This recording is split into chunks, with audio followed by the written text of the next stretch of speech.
ಎಲ್ರಿಗೂ ನಮಸ್ಕಾರ. ನಾನು ಧೀರಜ್ ಬೆಳ್ಳಾರೆ. ಇವತ್ತು ಸೂರ್ಯ ತನ್ನ ಪಥವನ್ನು ಬದಲಿಸಿಕೊಂಡಂತಹ ಮಕರ ಸಂಕ್ರಾಂತಿಯ ಶುಭ ಸಂದರ್ಭದಲ್ಲಿ ಒಂದು ಅದ್ಭುತವಾದ ದೇವಸ್ಥಾನದ ಪರಿಚಯವನ್ನ ನಿಮ್ಮ ಜೊತೆಗೆ ಹಂಚಿಕೊಳ್ಳೋದಕ್ಕೆ ಬಯಸ್ತೇನೆ. ನಾವು ಭಕ್ತಿಯಿಂದ ಕೈ ಮುಗಿದಾಗ, ಶ್ರದ್ಧೆಯಿಂದ ಮತ್ತು ಮನಸ್ಸಿನಿಂದ ತುಂಬಿ ದೇವರಲ್ಲಿ ಕೇಳಿಕೊಂಡಾಗ ದೇವರು ನಮಗೆ ಎಲ್ಲ ಒಳಿತನ್ನ ಮಾಡೇ ಮಾಡ್ತಾನೆ. ಹಾಗಿರುವಾಗ ನಾವು ಮಂಗಳೂರಿನಿಂದ ಬೆಂಗಳೂರಿಗೆ ಹೋಗುವಂತಹ ಸಂದರ್ಭದಲ್ಲಿ ಪರಂಗಿಪೇಟೆ ಅನ್ನುವಂಥ ಒಂದು ಪ್ರದೇಶ ಬರುತ್ತೆ.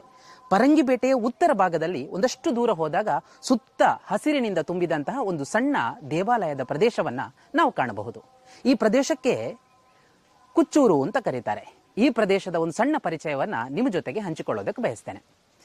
ಒಂದಷ್ಟು ಸಮಯದ ಹಿಂದೆ ಈ ಪ್ರದೇಶ ತುಂಬಾ ಕಾಡಾಗಿತ್ತಂತೆ. ಅದಕ್ಕಿಂತ ಮೊದಲು ಇಲ್ಲಿ ಋಷಿಮುನಿಗಳು ಒಂದು ದೇವಿ ಶಕ್ತಿಯನ್ನ ಆರಾಧಿಸಿಕೊಂಡು ಬರ್ತಾ ಇದ್ರು. ಅದಾದ ನಂತರ ಕಾಲಕ್ರಮೇಣದಲ್ಲಿ ಮುಂದಿನ ಯುಗದಲ್ಲಿ ಒಂದು ಕಾಡು ಜನಾಂಗದವರು ಈ ಪ್ರದೇಶದಲ್ಲಿ ವಾಸವಾಗಿದ್ರು. ತದಾದ ನಂತರ ಈ ಪ್ರದೇಶ ಒಂದಷ್ಟು ಕಾಡಿನಿಂದ ಮುಚ್ಚಿ ಹೋಗಿತ್ತು. ಅದಾದ ನಂತರ ಈ ಪ್ರದೇಶವನ್ನ ಒಬ್ರು ತಮ್ಮ ವಶಕ್ಕೆ ಆ ಜಾಗವನ್ನ ತೆಗೆದುಕೊಂಡ್ರು. ಆ ಜಾಗವನ್ನ ಪಡೆದುಕೊಂಡ ನಂತರ ಇಲ್ಲಿ ಒಂದು ದೇವಿ ಶಕ್ತಿಯನ್ನ ಆರಾಧಿಸಿಕೊಂಡು ಬರ್ತಾ ಹೋದ್ರು. ಅವರ ಹೆಸರು ಗಿರಿಜಮ್ಮ ಅಂತ. ಅವರು ಆರಾಧಿಸಿಕೊಂಡು ಬರ್ತಾ ಇದ್ದ ಹಾಗೆ ಒಂದಷ್ಟು ಸಮಯದ ನಂತರ ಅವರ ಎರಡನೇ ಮಗ, ಈಗಿನ ಈ ದೇವಸ್ಥಾನದ ಧರ್ಮದರ್ಶಿಗಳಾಗಿದ್ದಂತಹ ಶ್ರೀ ಸುನೀಲ್ ಕುಮಾರ್ ಅವರು ಈ ದೇವಸ್ಥಾನದಲ್ಲಿ ಇಲ್ಲಿ ದೇವಿಯನ್ನ ಆರಾಧಿಸಿಕೊಂಡು ಬರೋದಕ್ಕೆ ಆರಂಭ ಮಾಡಿದ್ರು. ಹಾಗೆ ಆರಾಧಿಸಿಕೊಂಡು ಬರ್ತಾ ಇರುವಂತಹ ಒಂದು ಸಲ ಅವರ ಮನೆಯಲ್ಲಿ ಒಂದಷ್ಟು ಸಮಸ್ಯೆಗಳು ಕಾಣಿಸೋದಕ್ಕೆ ಆರಂಭ ಆಯಿತು. ಪ್ರಶ್ನಾ ಚಿಂತನೆಯನ್ನಿಟ್ಟಾಗ ಈ ಪ್ರದೇಶದ ಇತಿಹಾಸ ಏನು ಅನ್ನೋದು ಗೊತ್ತಾಯಿತು. ಆ ಕಾರಣಕ್ಕೆ ಇಲ್ಲಿ ಒಂದು ದೇವಿಯನ್ನ ಆರಾಧಿಸುವುದಕ್ಕೆ ಆರಂಭ ಮಾಡಿದ್ರು. ಅದೇ ವಾರಾಹಿ, ಶ್ರೀ ದುರ್ಗಾ ಪರಮೇಶ್ವರಿ ವಾರಾಹಿ ಅಮ್ಮನವರನ್ನ ಆರಾಧಿಸೋದಕ್ಕೆ ಆರಂಭ ಮಾಡಿದ್ರು. ಈ ದೇವಿಯ ಶಕ್ತಿ ಕಾರಣಿಕ ಎಂಥದ್ದು ಅನ್ನೋದನ್ನ ಒಂದಷ್ಟು ಜನರಿಂದ ಕೇಳಿ ತಿಳಿದುಕೊಳ್ಳೋಣ. ಅದಕ್ಕಿಂತ ಮೊದಲು ವಾರಾಹಿ ಅಮ್ಮ ಅಂದ್ರೆ ಯಾರು? ವಿಷ್ಣುವಿನ 10 ಅವತಾರಗಳಲ್ಲಿ ವರಾಹ ಅವತಾರವು ಒಂದು.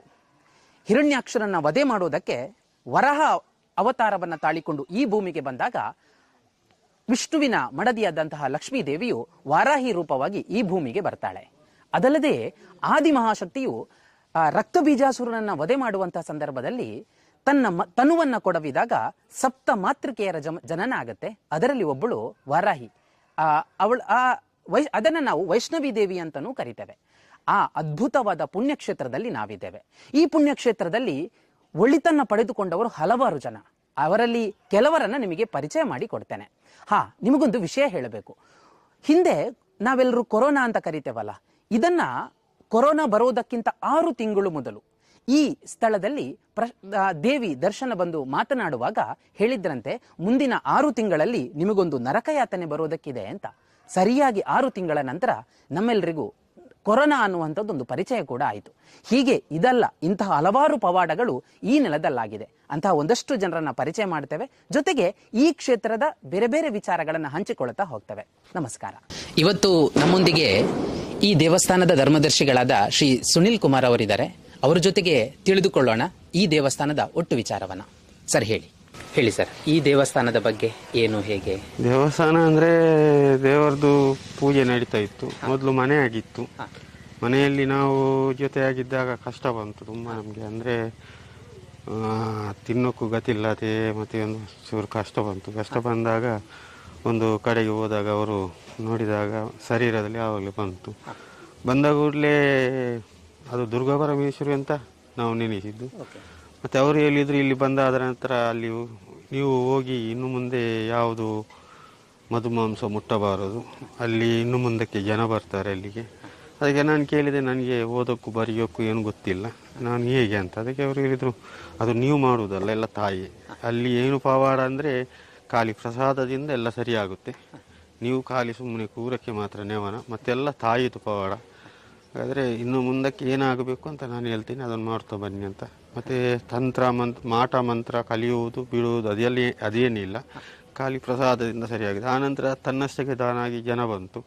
ಮತ್ತು ಇದು ಮೊದಲು ತುಳಸಿಗಟ್ಟೆ ಆಗಿತ್ತು. ಅಲ್ಲಿ ನಾಗಂದು ಮೂಲ ಜಾಗ ಆಗಿದೆ, ಅಲ್ಲಿ ಸ್ವಚ್ಛ ಇರಬೇಕು ಅಂತ ಹೇಳಿದರು. ಆನಂತರ ನಾವು ಇಲ್ಲಿ ಯಾವುದು ಮನೆಯವರು ನಾವೆಲ್ಲ ಏನು ಮಧುಮಾಂಸ ತಿಂತಿದ್ವು ಅದೆಲ್ಲ ಬಿಟ್ಟು ತಾಯಿಯ ಸೇವೆ ಮಾಡ್ತಾ ಬಂದಾಗ ತನ್ನಷ್ಟಕ್ಕೆ ಜನ ಎಲ್ಲ ತನ್ನಷ್ಟಕ್ಕೆ ಬಂದು ಒಬ್ಬರ ಮಾತು ಬರೋದವ್ರದ್ದು ಬಾಯಿ ಬರೋದವ್ರದ್ದು ಮುಸ್ಲಿಮು ಅವರದ್ದು ಬಾಯಿ ಕೂಡಲೇ ಬಂದಾಗ ಅವರು ಬೆಳ್ಳಿಯ ಪಟ ಎಲ್ಲ ಅವರು ಕೊಟ್ಟು, ಆನಂತರ ದೃಷ್ಟಿದ್ದು ಮತ್ತು ಹಲವಾರು ತುಂಬ ಏನೇನೋ ಕಷ್ಟ ಇತ್ತು ಅವರೆಲ್ಲ ಆವಾಗಲೇ ಕೂಡಲೇ ಒಂದೊಂದು ಪರಿಹಾರ ಆಗ್ತಾ ಬಂತು. ಮತ್ತು ಇಲ್ಲಿ ಜನಗಳು ಸ್ವಲ್ಪ ನಮ್ಮದು ಏನಂದರೆ ಅವ ಮೊದಲು ಈಗಿದ್ದ ಆಗಿದ್ದ ಅಂತ ಹೇಳ್ತಾಯಿದ್ರು. ನನಗೆ ಬೇಸರ ಆಗ್ತಾಯಿತ್ತು ಇಲ್ಲಿ ಕೂರೋಕೇನೆ. ಅಂದರೆ ನಾನು ಮೊದಲು ಪೈಂಟಿಂಗ್ ಕಾಂಟ್ರಾಕ್ಟ್ ಆಗಿ ಕೆಲಸ ಮಾಡ್ತಾ ಇದ್ದವ. ನನಗೆ ಇದು ಬೇಡ, ನಾನು ಬೇರೆ ಅದರಲ್ಲಿದ್ದು ನನಗೆ ಸುಖ. ಇಲ್ಲಿ ಏನಂದರೆ ಆ ರೀತಿ ಎಲ್ಲ ಬಂತು, ಅದಕ್ಕೆ ಬೇರೆ ರೀತಿ ಎಲ್ಲ ಕಟ್ಟಕ್ಕೆ ಶುರು ಮಾಡಿದರು. ಏನೇನು ಅಪವಾದ ಬಂತು. ಆದರೂ ನಾನು ತಾಯಿ ಅಪ್ಪನ ಮೂಲಕ ನಾನಿದ್ದೇನೆ, ಏನು ಮಾಡಬೇಡಿ, ಅದು ನೀನು ಏನು ಮಾಡೋದು ಬೇಡ, ಹೇಳಿದವರಿಗೆ ಬೇಕಾದದ್ದು ಏನು ಮಾಡಬೇಕು ನಾನು ಮಾಡ್ತಾ ಬರ್ತೀನಿ ಅಂತ. ಹಾಗೆ ನಾನು ಕೂತು ಸೇವೆ ಮಾಡ್ತಾ ಬಂದಾಗ ಹಲವಾರು ಜನರ ಕಷ್ಟ ಪರಿಹಾರದಕ್ಕೆ ನನಗೆ ಒಂದು ಖುಷಿ ಆಯಿತು. ಏನಂದರೆ ನಾನು ಮೊದಲು ಹಿಂದೂ ಸಂಘಟನೆಯಲ್ಲಿ ಕೆಲಸ ಮಾಡಿದವ. ಹಿಂದೂ ಸಂಘಟನೆಯಲ್ಲಿ ಕೆಲಸ ಮಾಡಿದವನಿಗೆ ಅದು ನಮಗೆ ಒಂದು ಏನಂದರೆ ಅದು ನನಗೆ ತಾಯಿಯಾಗಿ ನಾನು ಗುರುತಿಸಿದವ. ಅದು ನನ್ನನ್ನು ಗುರುತಿಸಿದದ್ದೇ ನನಗೆ ಸಂಘಟನೆ. ಅದರಲ್ಲಿ ನನಗೆ ಹಿಂದುತ್ವ ಅಂದರೆ ಭಾರಿ. ಅದಕ್ಕೆ ಇದು ಒಂದು ಹಿಂದುತ್ವದ ಕೆಲಸ, ಎಲ್ಲರಿಗೂ ಒಂದು ಒಳ್ಳೆಯದಾಗುತ್ತೆ. ನಾವು ಬಡಿಯುವುದು ಬಿಡುವುದು ಬಿಟ್ಟು ಈ ಸೇವೆಗೆ ನಿಂತಿದ್ದೇವೆ ಅಂದರೆ ಅದು ದೇವರು ಕೊಟ್ಟಂಥ ಪುಣ್ಯ ಅಂತ ಮಾಡ್ತಾ ಬಂದು ಇಷ್ಟುವರೆಗೆ. ಇನ್ನು ಆಗ್ತಾ ಉಂಟು. ತಾಯಿಯ ಕ್ಷೇತ್ರ ಆಗಬೇಕು. ತಾಯಿಯ ಕ್ಷೇತ್ರ ಅಂದರೆ ಅದು ಹೇಗೆ ಆಗಬೇಕು ಅಂತ ನಮ್ಮ ಒಂದು ತಾಯಿ ಹೇಳಿದ್ದಾರೆ. ಅದು ನೀವು ನೆನೆಸಿದಾಗ ಆಗುವುದಿಲ್ಲ, ಅದಕ್ಕಿಂತ ಏರಿಕೆ ಆಗುತ್ತೆ ಅಂತ ನಾವು ಮುಂದೆ ಇರ್ತಾ ಹೋಗ್ತಾ ಇದ್ದೇವೆ.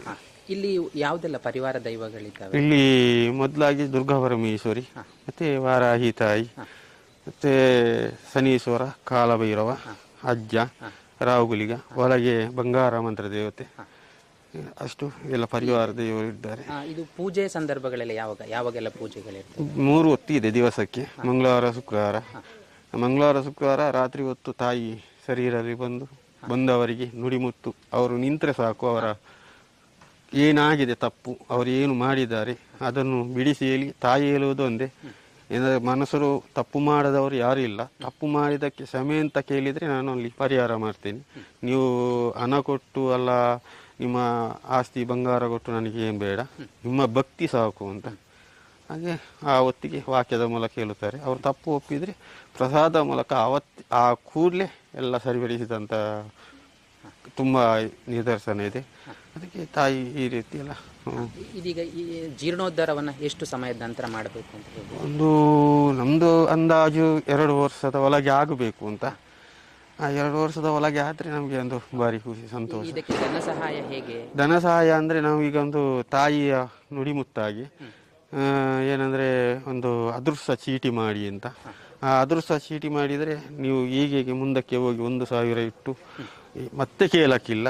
ಮತ್ತು ಯಾರ ಹತ್ರನೂ ಹಣದ ಗಂಟು ಕೊಟ್ಟರೆ ಕ್ಷೇತ್ರಕ್ಕೆ ಇಷ್ಟು ಕೊಡಿ ಅಂತ ಯಾರ ಹತ್ರ ಕೇಳಬೇಡಿ ಅಂತ ನಾವು ಅದರ ಮುಂದೆ ಹೋಗ್ತಾ ಇದ್ದೇವೆ. ಮತ್ತು ನಮ್ಮ ಅಧ್ಯಕ್ಷರೆಲ್ಲ ಏನಿದ್ರು ಕಷ್ಟ ಬಂದರೆ ನಮಗೆ ಏನು ಕಷ್ಟ ಇಷ್ಟುವರೆಗೆ ನಮಗೆ ಒಂದು 12-13 ವರ್ಷ ಆಯಿತು. ಇಲ್ಲಿ ಏನಿಲ್ಲದಿದ್ರು ನಮ್ಮ ಅಧ್ಯಕ್ಷರು ಕೊಟ್ಟದ್ದು. ನಮಗೆ ಏನಿಲ್ಲದಿದ್ರು ಅಧ್ಯಕ್ಷರು ಹಲವಾರು ಭಕ್ತರು ಕೊಟ್ಟಿದ್ದಾರೆ, ಇಲ್ಲ ಅಂತಲ್ಲ, ಹಲವಾರು ಭಕ್ತರು ಕೊಟ್ಟಿದ್ದಾರೆ. ಆದರೆ ಅದಕ್ಕಿಂತ ನಮಗೆ ಅಧ್ಯಕ್ಷರ ಮೂಲಕ ಎಲ್ಲ ತಾಯಿ ಸೇವೆ ಮಾಡಿಸಿದ್ದಾರೆ, ಇಷ್ಟುವರೆಗೆ ಮಾಡಿದ್ದಾರೆ. ಅವರು ಹೇಳುವುದು ನನಗೆ ತಾಯಿ ಕೈ ಕಲಿಸ್ಕೋಬೇಕು, ಆರೋಗ್ಯ ಕೊಡಬೇಕು, ಅವರಿಗೆ ಒಳ್ಳೇದು ಮಾಡಬೇಕು ಅಂತ. ಅವರಿಗೆ ಒಳ್ಳೇದು ಮಾಡಿದ್ದಾರೆ, ಕೊಟ್ಟಿದ್ದಾರೆ. ಅದು ನನಗೆ ಒಂದು 2ನೇ ದೇವರು ಅಂದರೆ ಅಧ್ಯಕ್ಷರೇ. ಯಾಕೆಂದರೆ ನನಗೇನಿಲ್ಲದಿದ್ರು ಒಂದು ಹೊತ್ತಿಗೆ ತಾಯಿ ಮರಣ ಹೊಂದಿವ ಅವರೇ ಕೊಟ್ಟರು. ಅದಕ್ಕೆ ಈಗ ವಾರ್ಷಿಕ ಜಾತ್ರೆ ಯಾವ ಸಂದರ್ಭದಲ್ಲಿ ನಡೀತದೆ? ಮೇ 9, 10. ಒಳ್ಳೆಯದಾಗಲಿ. ನಾವು ಉಳಿದ